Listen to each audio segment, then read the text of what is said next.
Vi kender jo alle sammen vand. Det er jo rent og klart, men det er det rent faktisk ikke. Det indeholder en masse mineraler og stoffer. Og de mineraler og stoffer, de afsætter sig og aflejer sig på alle overflader. Du kender det hjemme fra dig selv, hvor du har kalk i vandhanen, og det kan risikere at stoppe vandhanen. Det er meget irriterende hjemme, men ude i industrien, på skibe og på vandværker, er problemet af en helt anderledes karakter. Det gør nemlig, at det kan risikere, at det medfører et stop i produktionen, og det er meget dyrt. Hos Aquatex der har vi nogle metoder og nogle produkter, der er specielt udviklet til at fjerne alle de her typer belægninger, som aflejres af vand og olie og fedtstoffer. Og de kan bruges på den måde, at vi enten så påsprøjter vi dem overfladerne ind i tanke for eksempel, og straks at produktet det rammer tankens sider, så begynder det at opløse de her aflejringer, der er.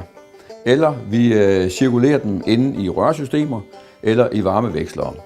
Og mange andre de renser varmevekslere ved at skille dem ad, og så skal der nye pakninger i, og det tager tid at skille varmevekslerne ad. Vi gør det med en anden metode. Vi gør det på den måde, at vi tilslutter en zip-pumpe, og den her zip-pumpe, den pumper simpelthen et renseprodukt rundt i veksleren. Og det tager 2 til 5 timer, og efter den tid, så er varmeveksleren ren igen og klar til brug.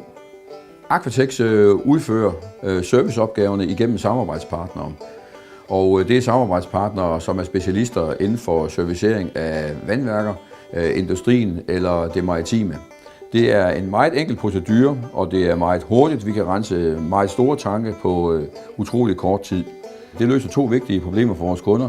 Det løser tidsfaktoren, fordi kunden vil gerne have det gjort hurtigst muligt. Og det løser den økonomiske faktor. Det skal selvfølgelig være billigt.